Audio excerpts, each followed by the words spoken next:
Hello, Chamber members. Welcome to the next in our series of critical conversations, our conversations with the influencers and leaders that make Frederick the special place that we all have grown to love.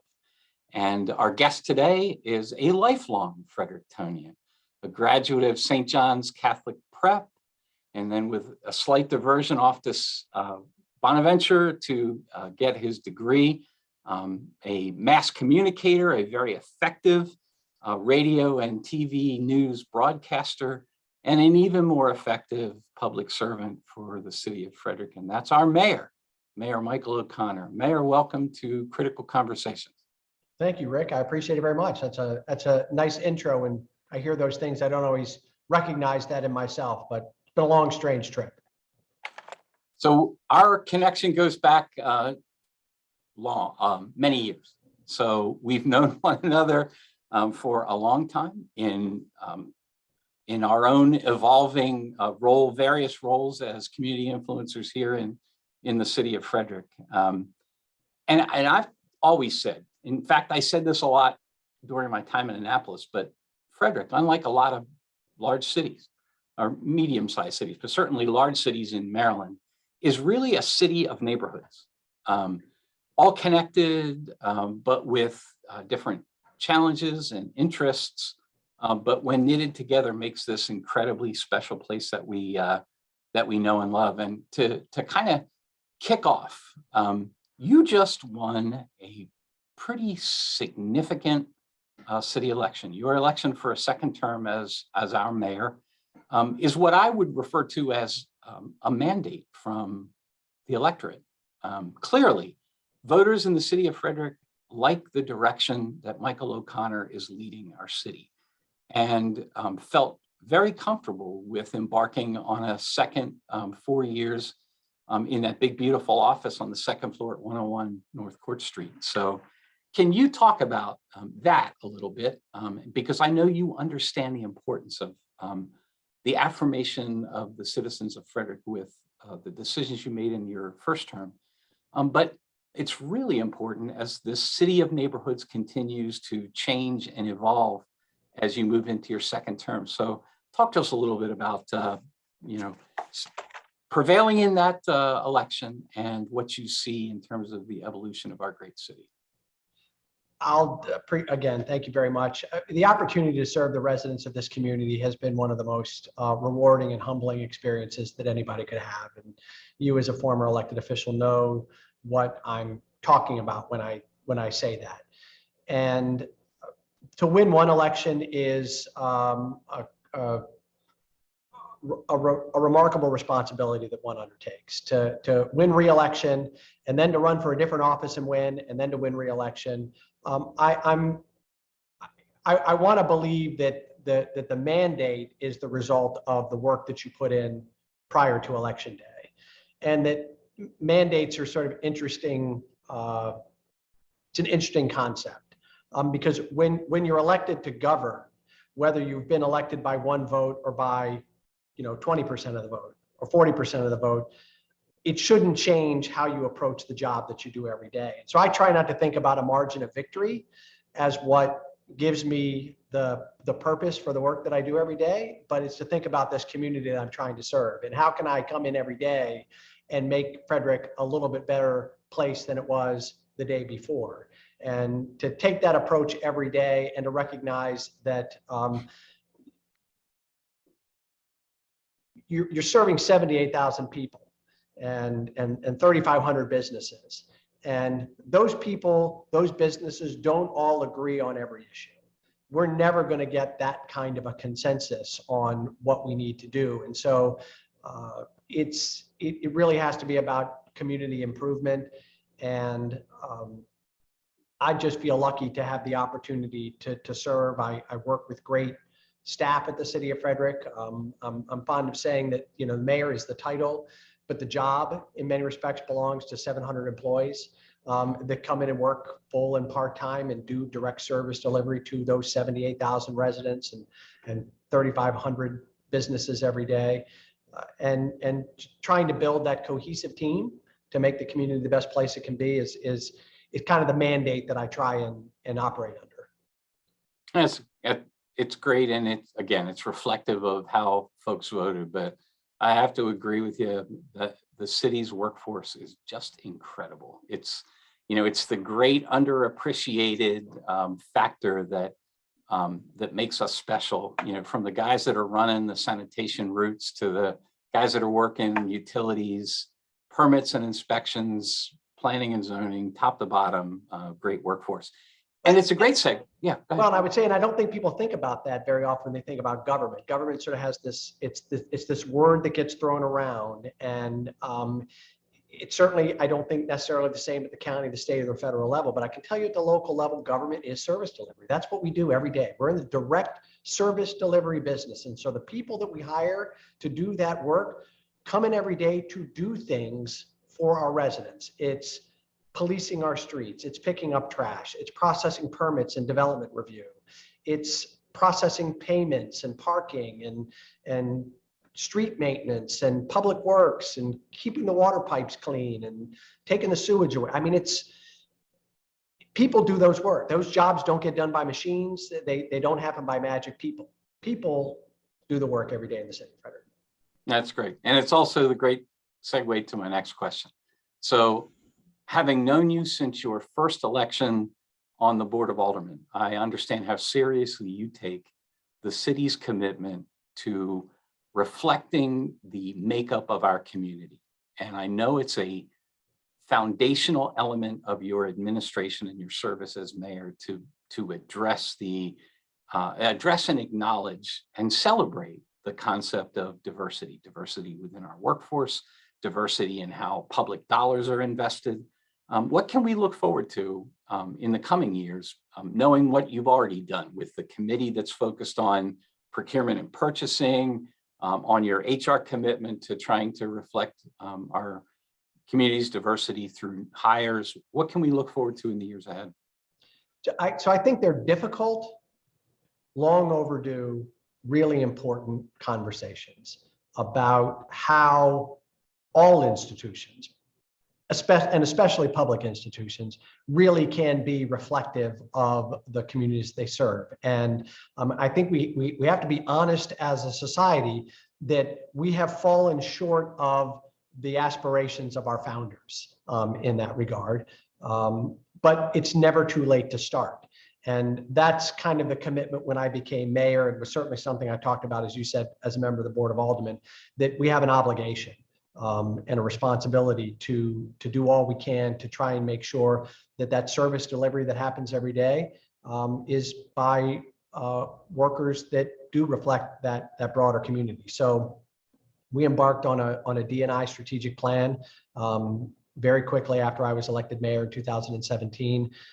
That has translated into a strategic plan that's looking both internally and externally at how we do a better job of attracting a diverse applicant pool, about how we ensure that we're hiring in a way that is most open to looking at the necessary qualifications of the people that need to come to work for the city of Frederick. And we know that if we do that in a way that is open and transparent, that we're going to get the diverse workforce that we want. But it's not just enough to sort of change the paint on the wall or the curtains.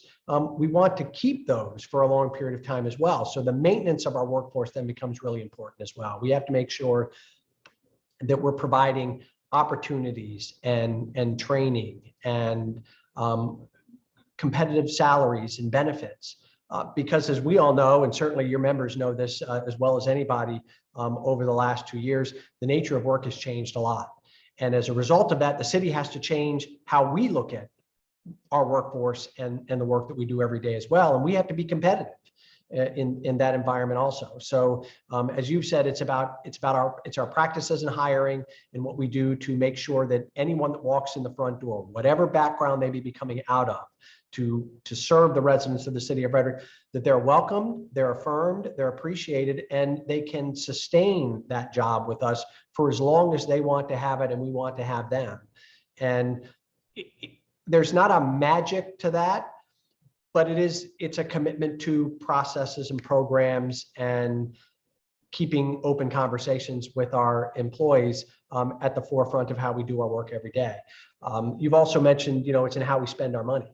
And so we know that economic power really is power. That is the ability to make change in the world, and it's the ability to achieve who it is you want to be as a person, your ability to control your own financial destiny. And again, difficult, long overdue, important conversations.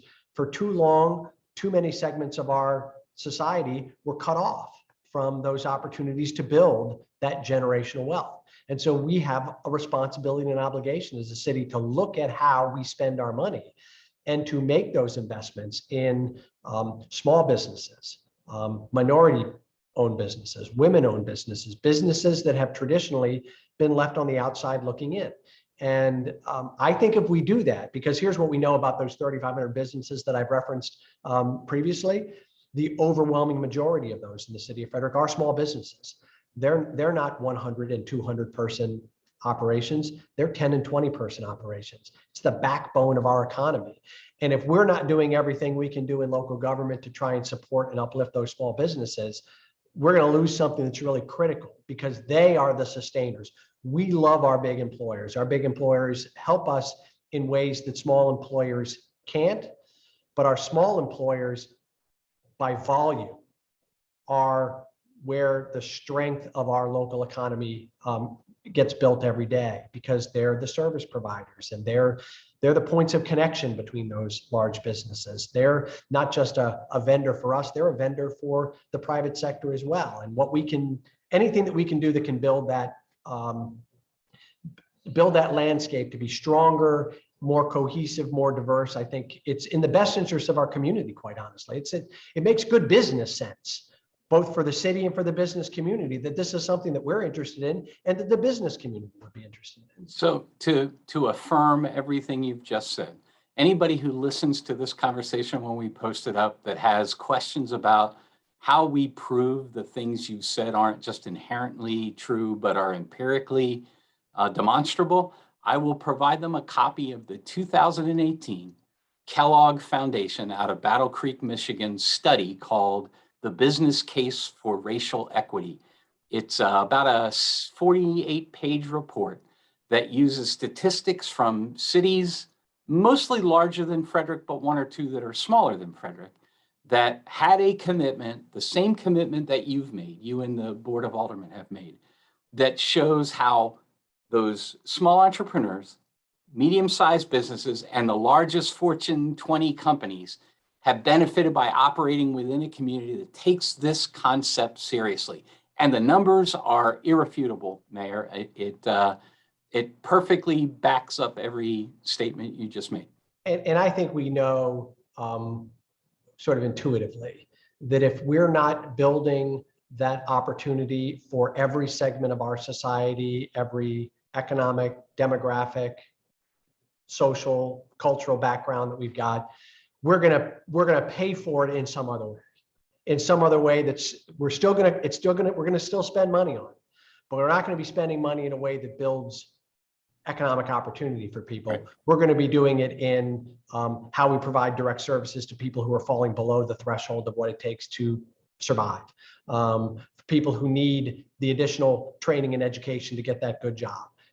So we've got to spend some money on the front side so that we can reduce over time what we have to spend on the backside of fixing the mistakes. And right now we're trying to fix hundreds, if not thousands of years of mistakes.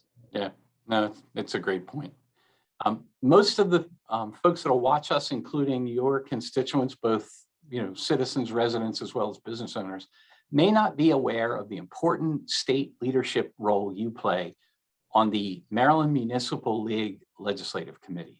So given we're in the heart of the General Assembly session right now for 2022, and there are a ton of bills that affect every aspect of how we live our lives, something like approaching 3,000 draft pieces of legislation. Hopefully we'll only see 600 or 700 of them signed into law in April, by the early part of April. But would you talk for a minute about why MML matters and why it's important to influence the General Assembly process as one of the leading voices of the 157 municipalities in Maryland? So yeah, for people who don't really understand what the Maryland Municipal League is, it's the sort of the coalition of 157 municipal governments like the City of Frederick, up to and including the City of Baltimore, down to communities like Burkittsville.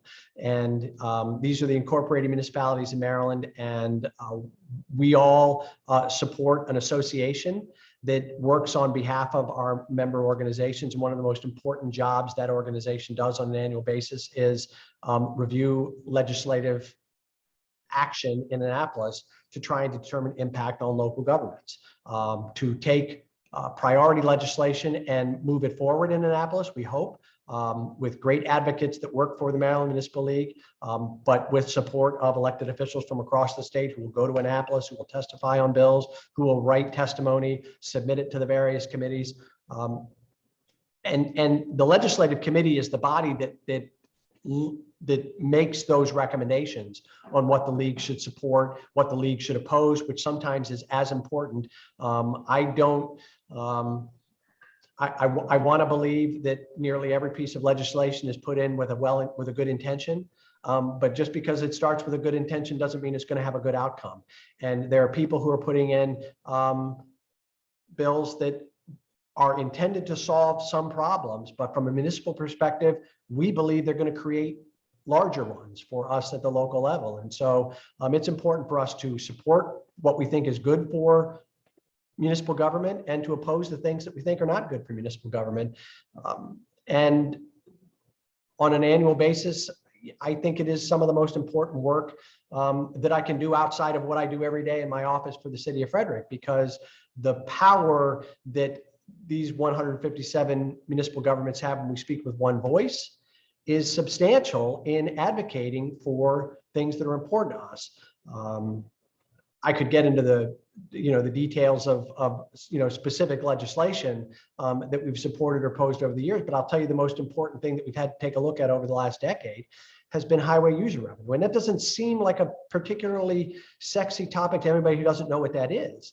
But this is the piece of the gas tax that every resident and visitor in the state pays when they buy gasoline that goes to support transportation infrastructure in the state. And a portion of that by formula gets returned to local government so we can do street maintenance projects in our own communities. 12 years ago, that got cut dramatically as a result of the Great Recession. And we've been fighting for a decade to slowly try and bring it back to what it was then. And we've lost millions of dollars in revenue that we're never going to get back. But the roads don't fix themselves, and they don't stop degrading just because we don't have the resources. And I want to be clear that HUR money is critical to us, but it supplements the money that we have to put in anyway to do these. It just slows down what we're able to do. But our advocacy on that particular bill over the last couple of years has been very successful in getting at least a substantial restoration to what those historic levels have been. And it's not something our residents necessarily are acutely tuned into. It means an enormous amount to us as we put a budget together on an annual basis to know we've got that money, $800,000 or more to support street projects in the City of Frederick. Well, yeah, I hope Frederick residents pay just a little bit more attention to that importance of MML, because I know that when Emily Keller from Hagerstown, Jake Day from Salisbury, Brandon Scott from Baltimore show up in the halls of Annapolis, you are viewed as primarily concerned about the interests of the City of Frederick, but recognize that power that you referred to in terms of the voice of 157. So hopefully people pay more attention to that and see that. I did want to talk about one really important factor, because it's something we're seeing. I watched a CNN piece about this the other night about public safety. And, it is a foundational obligation that a mayor of a city and an elected board of aldermen make to the citizens. You've done some really important things in that regard. And I wanted you to touch on them for a little bit. So I'll go back a couple of years. So pre-COVID, the Downtown Safety and Security Initiative was a holistic way to view quality of life issues that impact a historic downtown. your creation of a housing and human services department that understands the importance of sort of critical backbone services to people who are most vulnerable, most in need, and often because of that vulnerability and need are contributing to quality of life concerns for folks who maybe don't suffer in that way in their daily life. And finally, most important, I think, recently, when there's all this talk about defunding and refunding and reallocating, the creation of the crisis car as a way to integrate mental health service delivery with law enforcement, I think those things need more focus, and they don't get enough focus. They don't get the focus they deserve. So could we talk about that for a few minutes? Absolutely. I mean, one of the things that I've been really proud of over my time in office is the support that I've voiced for our public safety professionals in the city of Frederick. We're very fortunate in Frederick, honestly, more fortunate than a lot of communities in this country, to have a really strong relationship between the community and our police department. And I think that's born out of decades of good leadership that has forged that relationship. 2 years ago, 2020, I think we were all dismayed, aghast, angry about what we saw transpire in Minnesota with the murder of George Floyd. And what that did was once again crystallize a really important, long overdue conversation about the roles that these really critical public institutions have to play. And how do we make sure that as we move forward, we're doing that in a way that is responsible and respectful of, of some really complicated discussions. I did not expect, as the pandemic was getting underway, that I would have to fill a critical role in our police department in hiring a new chief, and yet that's what happened. Just before the pandemic started, we didn't know the pandemic was coming. We had a retirement at the top of the agency, and then the pandemic hit. By the time the fall rolled around, we were going to get back into that hiring process, and I couldn't be happier with the selection of Jason Lando as our police chief. And we talked about through the hiring process, and we had the benefit of the summer of 2020 to help inform that process a little bit, to understand what his mindset and thought process is about modern policing. That it's not just about law enforcement, that the concept of community policing has to be something that you live out in a completely different way. The establishment of a crisis car program, something we talked about in the interview process that he wanted to do, our ability to be able to support that, I think is really critical, because it acknowledged a couple of things: that police play an important role in the fabric of society. At their core, they are a first responder of necessity to ensure that when situations are unpredictable, that there is a trained individual who can evaluate and analyze that situation on the front end to provide support and safety to anybody else who might be in the vicinity of whatever that incident is. And the crisis car places a police officer and a mental health crisis counselor and a fire and rescue, a medical technician together in a single response vehicle, so that when a call comes in that's appropriate for that kind of holistic response, all the pieces are in place to ensure that if this is really someone who's in mental health crisis, that we can provide first with a mental health response and not necessarily with a law enforcement response first. It doesn't take law enforcement out of the equation, but it allows the person who ought to run point on a particular call, someone who's in a substance abuse crisis. The paramedic may be the first one that needs to be able to respond to that situation. But when the calls come in, and we saw this only a few weeks ago, calls can come in that seem fairly routine from a policing perspective, and they can change very quickly.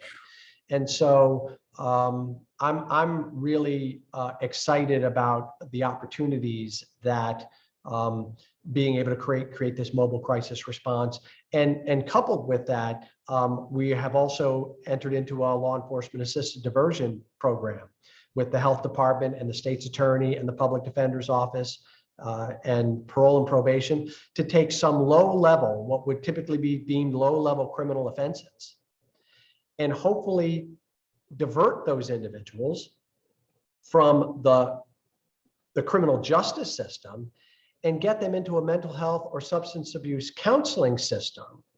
Because if we can solve that problem, then maybe the criminal justice problem won't have to manifest itself, or wouldn't have manifested itself because of that lack of other support. So this holistic response, the ability to work in partnership with others, to not look at policing as a silo, that it's another piece of the service delivery model, I think is really important. And I'm very happy that, I mean, it was intentional to hire a police chief that had that mindset, and then to be able to move forward and make it happen.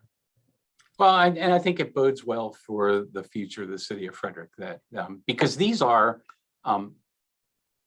decisions that have a level of risk inherent with them. If we look historically at public officials and especially chief executives, there's an element of risk aversion in doing what you do, and it's perfectly understandable and acceptable. Born out of having to run for our job every 4 years. Right. But the fact that you're willing to step outside of that veil to do things that we firmly believe will make life better for everybody involved, and conservatives and liberals agree on the concept that our criminal justice system needs deep, abiding, and lasting reform. Locking a kid up for a possession quantity of marijuana is likely going to make that kid a better dealer, as opposed to someone who can turn their life around, where a diversion program has exactly the opposite. And we know that from the success of the drug courts. But it took a little bit more risk aversion to take that further step, and I think you've done that. And you know, as we wrap up, so I still have like 4 pages of questions. So later in the year, I'm going to ask you to consider doing this again, Happy so to. we can get through more of our questions. But I think it all ties together, right? I started off by saying you received a mandate from the voters of the city of Frederick to continue on, to step out, to lead our city with intention and purpose and focus. You've done that. You've been rewarded for it. We're going to be your partner as we continue to do it. The one thing I'll say to our members is just know that every single day we are in strategic communication and collaboration with the mayor's team, with economic development from the city and county, and tourism and downtown Frederick partnership and the main streets, to create economic opportunity unburdened by bureaucracy because of the mayor's vision, County Executive Gardner's vision. And I look forward to us continuing that work. And I look forward to all the great things I know you're working on and will deliver to the residents of the city of Frederick. So until our next critical conversation, maybe later in the year, Mayor O'Connor, I want to thank you for taking some time to talk to chamber members today. Thank you. I appreciate the opportunity. We want to maintain a relationship with our business community that's open and collaborative. And I think the relationship that we've tried to build with the organizations that you mentioned, it's one of the things that makes Frederick a really great place. And we've traveled around enough to know that it is not present everywhere. These relationships are unique, and I really think they make Frederick a better community. Agreed. Thanks a lot, sir. Thank Have a great you. day. You too.